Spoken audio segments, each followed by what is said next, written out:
Dans ce tutoriel, je vais expliquer comment calculer des provisions sur les clients douteux.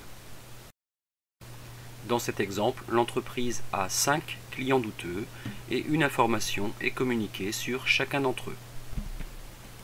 Le client A devait l'année dernière 6 180 €, il a payé en cours d'année 780, il doit donc encore la différence. Il s'agit d'une somme DTC qu'il faut remettre en hors taxe en divisant par le coefficient 1,2, soit 4 500 €. Je peux recopier pour le client B et on obtient donc 3 200 €. Je vais également ramener la créance en hors taxe pour les clients C, D et E. Il faut savoir que la TVA ne sera jamais perdue pour l'entreprise. Observons l'information notée pour le client A. On nous dit qu'on pense récupérer 40% de la créance. C'est un piège. En réalité, il faut comprendre, on pense perdre 60% de la créance.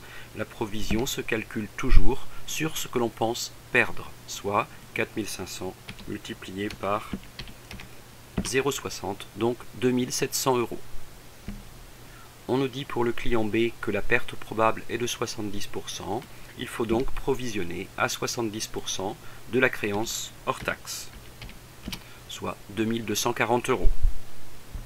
Pour le client C, il faut provisionner à 90% de la créance hors taxe, soit 3240 €. On nous dit que le client D est insolvable, il n'y a donc aucune provision à constituer. Concernant le client E, la provision sera de 20% de la créance hors taxe, soit 5 767 multiplié par 0,20, 1153 €. Il reste à déterminer pour chaque client s'il faut créer une dotation nouvelle ou une dotation complémentaire, ou encore une reprise. Ainsi, pour le client A, la provision nécessaire est de 2700 €, la provision antérieure de 1400. Il est donc nécessaire de l'augmenter de la différence, soit 1300 €. A l'inverse, pour le client B, la provision antérieure est de 2800 €, la provision nécessaire n'est que de 2240 €. Il faut donc effectuer une reprise de la différence, soit de 560 €. Il en va de même pour le client C, soit une reprise de 160 €. Le client E est un client qui est devenu douteux au cours de l'exercice N. Il n'y avait donc aucune provision antérieure. Il faut donc constituer une dotation de 1153 €.